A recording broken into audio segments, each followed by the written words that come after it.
பிருச்சாமி கிஞ்சன யதா கில ராகவத்வே மாயாமிருகஸ்ய வசகः மனுஜத்வமௌக்த்யாத் சீதா வியோக விவசோ நது தத்கதிஜ்ஞः பிராதாஸ்ததா பரகதிம் கதம் ககாய.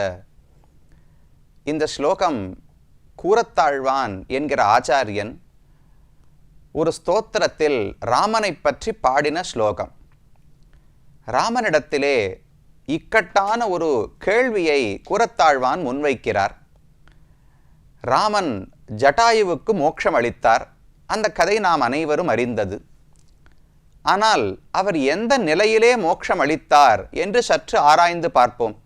தான் தெய்வம் அல்ல என்று சொல்லிக்கொண்டு தெய்வத்தன்மையெல்லாம் மறைத்து கொண்டு மனிதனாக இருக்கிறார். அதற்கு ஏற்ப தன்னுடைய மனைவியை யாரோ கடத்தி போனார்கள். சீதை எங்கிருக்கிறாள் என்றே தெரியாது என்று சொல்லிக் கொண்டிருக்கிறார். ஒரு மான் அவருடைய குடிசைக்கு வாசலில் வந்து நின்றபோது அது அரக்கனா உண்மையான மானா என்றே தெரியாமல் அந்த மானை துரத்தி கொண்டு வெகு தூரம் ஓடிப்போனார். கடைசியிலே அது மாரீச்சன் என்று தெரிந்து கொண்டாராம். இப்படி எந்த ஞானமும் இல்லாமல் சாதாரண ஒரு மனிதனைப் போல் வாழ்ந்து கொண்ட வந்த ராமன் திடீரென்று ஒரு ஜட்டாயு தனக்காக உயிர் நீர்த்தார் என்று பார்த்தவுடனே அவருக்கு வைகுந்தத்தையே அளித்தானே. தனமருவு வைதேகி பிரியலுத்து தளர்வைதி ஷடாயுவை வைகுந்தத் தேத்தி என்று குலசேகராழ்வார் பாடுகிறார். ஜானகியான சீதையை ராமன் பிரிந்து விட்டான். பிரிந்தவுடனே தளர்வைதி, அவனுடைய சக்தி எல்லாமே சீதைதான். சீதையோடு சேர்ந்திருந்தால்தான் ராமனுக்கு வலிமையே. அப்பிரமேயம் ஹி தத்தேஜா எஸ்யசா ஜனகாத்மஜா என்று மாரீச்சன் ராமனை கொண்டாடுகிறார். நான் பிரம்மச்சாரியாக இருந்த ராமனிடத்தில் அடி வாங்கி இருக்கிறேன் ராவணா, அப்பவே நல்ல பலமான அடி கொடுக்கக்கூடியவர், இப்ப சீதையை வேற மணந்து விட்டார், அந்த ராமனை என்னாலும் எதிர்க்க முடியாது, உன்னாலும் எதிர்க்க முடியாது என்று ராவணனுக்கே மாரீச்சன் அறிவுரை சொல்லுகிறான்.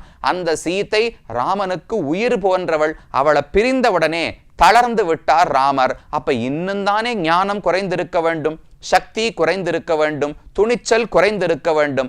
ஆனா அந்த சூழ்நிலையில் ஜட்டாயுவுக்கு மட்டும் மோட்சம் அளித்தாயே, இது என்ன ஆச்சரியம், இது எப்படி உன்னால் முடிந்தது?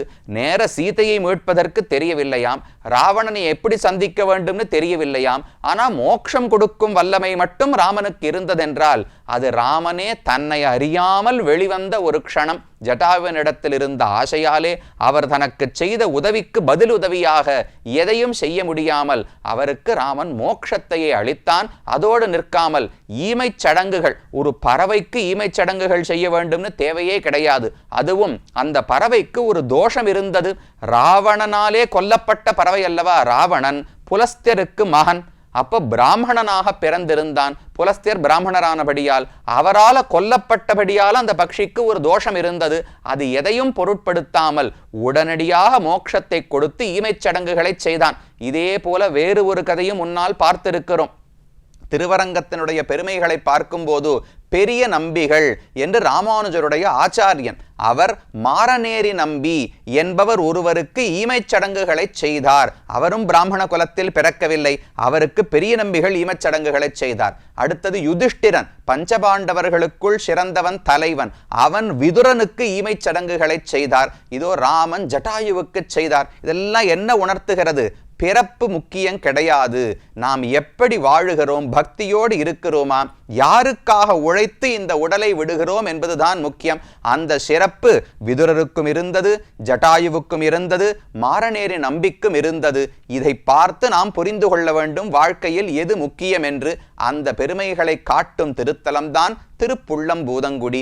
புஜங்க சயனத்திலே ஒரு கையை தன்னுடைய தலைக்கு அணையாக வைத்து மறுகையை திருவடியை நோக்கி நீட்டி திருவடிகளில் பூதேவி நாச்சியார் அமர்ந்திருக்க ராமன் இந்த இடத்திலே வல்வில் ராமனாக காட்சி அளிக்கிறார். அதை சுத்தி வந்தோம் என்றால் தாயாருடைய சந்நிதி இருக்கிறது. அந்த பூதேவி தாயாரே உள்ள தாயாராக இருக்கிறாள். விமானம் சோபன விமானம் என்று சொல்லப்படுகிறது. இந்த ஊர் தீர்த்தத்தை பார்த்தோம் என்றால் கிருத்ர புஷ்கரணி என்றும் ஜட்டாயு புஷ்கரணி என்றும் அழைக்கப்படுகிறது. கிருத்ரம்னா கழுகுன்னு அர்த்தம். ஜட்டாயு என்ற பெயருடைய கழுகுக்காகவே ஏற்பட்ட புஷ்கரணி. ஸ்தலத்துக்கான விருட்சம் புன்னை மரம் இதெல்லாம் இந்த சந்நிதியிலே சுத்தி இருக்கின்றன. இப்படி பிரதட்சணம் வந்தோம் என்றால் மிக அழகான யோக நரசிம்ம சுவாமிக்கு இந்த இடத்துல சந்நிதி இருக்கிறது. 2 திருவடிகளையும் மடித்து கொண்டு கைகளை முட்டிகளுக்கு மேல வைத்துக்கொண்டு யோகம் செய்யும் தசையிலே நரசிம்ம பெருமாள் அழகான திருமேனியோடு காட்சி அளிக்கிறார். அதே போல சுவாமி வேதாந்த தேசிகனுக்கும் இந்த இடத்துல சந்நிதி இருக்கிறது. இந்த கோவிலே அழகாக ஸ்ரீமத் வேதமார்க்க பிரதிஷ்டாபனாச்சாரிய உபய வேதாந்தாச்சாரியராய் பரமஹம்ச பரிவ்ராஜகாச்சாரியராய் இழுக்கும் அகோபில மடம் ஸ்ரீமத் அழகிய சிங்கர் ஜீயர் சுவாமிகள் அவர்களாலே தான் நிர்வாகம் செய்து வரக்கூடிய ஒரு அழகான திவ்யதேசம். இதுவும் சரி, அடுத்த ஆதனூர்னு பார்க்க போகிறோமே, இந்த 2 திவ்யதேசங்களுமே அழகிய சிங்கர் ஜீயர் சுவாமியாலே அழகாக நடத்தி வரப்படுகின்றன.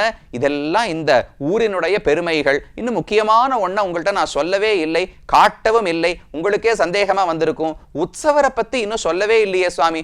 மூலவர் சொன்னீர், தாயார் சொன்னீர், விமானம் சொன்னீர், கோபுரம் சொன்னீர், தீர்த்தம் சொன்னீர்.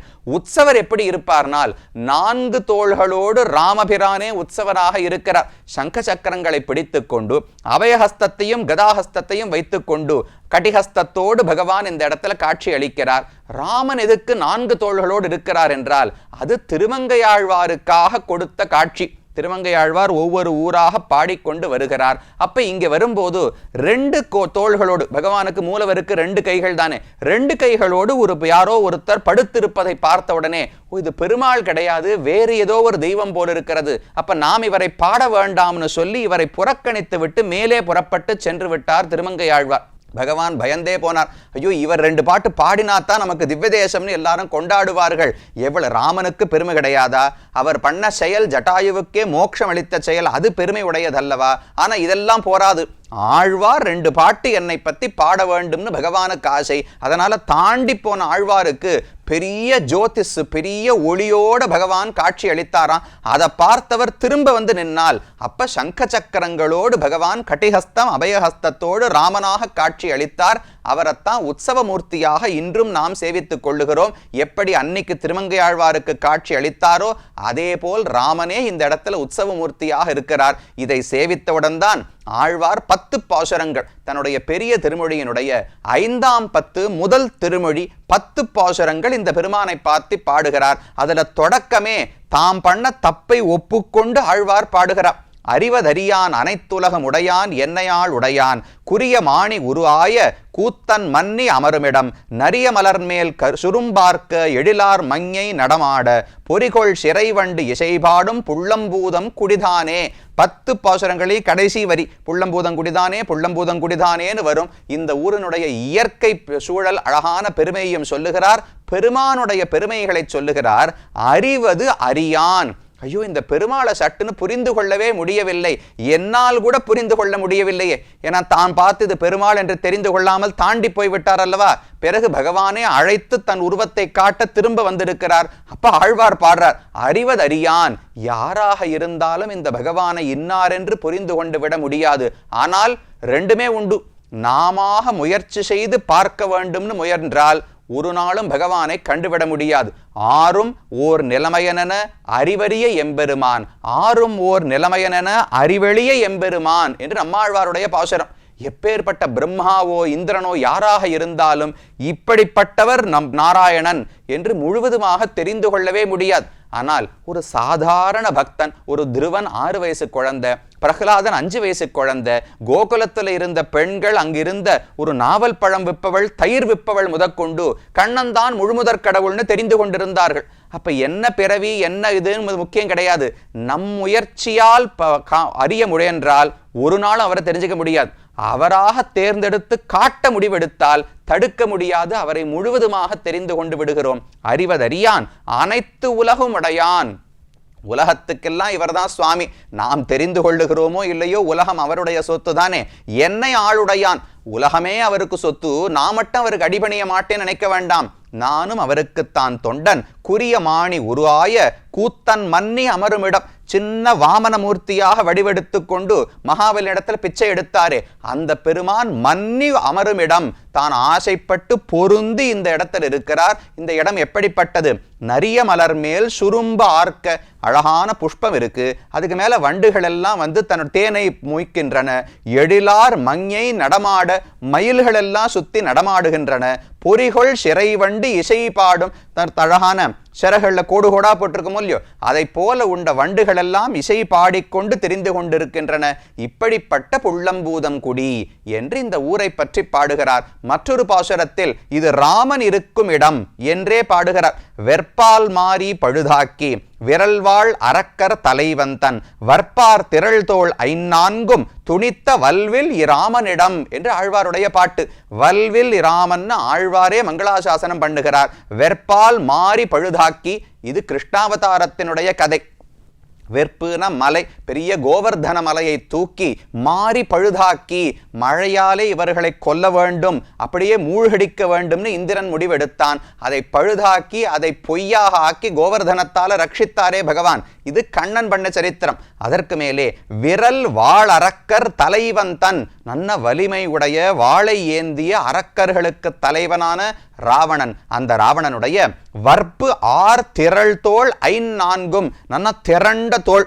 நிறைய உடற்பயிற்சி எல்லாம் பண்ணோம்னா இந்த தோல் பார்க்கவே இப்படி பொடச்சுன்னு பெருசா இருக்கும் பாருங்க. அதை போல 20 தோள்கள், 1 2 கிடையாது, 10 தலைன 20 தோள்கள் ராவணனுக்கு. அந்த 20 தோள்களையும் துணித்த வல்வில் ராமனிடம், அந்த 20 தோள்களையும் தன்னுடைய வில்லின் பெருமையாலே ஒவ்வொன்றாக ராமன் வெட்டி எறிந்தார் அல்லவா. அப்படி வலிமையான வில்லை உடைய ராமன் வர்த்திக்க கூடிய இடம் இந்த புள்ளம்பூதங்குடி என்று பாடுகிறார். கடைசியா இந்த பாசுரத்தினுடைய பலஸ்ருதி சொல்லுகிறார். கற்றார் பரவும் மங்கையர்கோன் காரார் புயல் கை கலிகன்னி சொல்தான் ஈர் 5 இவை பாட சோரனில்லா துயர்தாமே. நான் கலியன் என்று சொல்லப்படுகிற திருமங்கை ஆழ்வார் கலிகன்னி சொல்தான் ஈரைந்து இவை பாட, நாம் பாடின இந்த 10 பாசுரங்கள் திருப்புள்ளம்பூதங்குடி ராமனை பற்றி பாடினேனே, இதை நீங்கள் கற்றுக்கொண்டு பாடினீர்கள் என்றால் சோரனில்லா துயர்தாமே, நம்மை சோர்வடையும்படிக்கு தாழ்த்தும்படிக்கு என்னென்ன துயரங்கள் இருக்கின்றனவோ நில்லா, அந்த ஒரு துயரமும் உங்களுக்கு இருக்காது. சீதை எப்படி அசோகவனத்தில் இருந்தாலும் எந்த பயமும் இல்லாமல் இருந்தாள் அல்லவா, ராமன் கண்டிப்பாக வந்து ரட்சிப்பார் என்று ராமனுடைய வில்லையே நம்பி இருந்தார். ஹனுமானிடத்துல சீதை சொல்லக்கூடிய வார்த்தை ஷரைஸ்து சங்குலாம் கிருத்வா லங்காம் பரபலார்தனஹா மாம்னயேத்யதி காகுத்ஸ்தஹா தத்தஸ்ய சதிருஷம் பவேத், சொல்லினால் சுடுவேன் அது தூயவன் வில்லின் ஆற்றற்கு மாசென்று அஞ்சி வீசினேன்னு கம்பர் பாடுகிறார். ஹனுமானே, ராவணனை ஒரு வார்த்தை சாபம் கொடுத்து என்னால் அழித்து விட முடியும், எரித்து விட முடியும், ஆனா நான் பண்ண மாட்டேன். நான் அப்படி என்னையே நான் ரட்சித்து கொண்டால் ராமனுடைய வில்லுக்கு ஒரு குறை வந்து விடும் அல்லவா.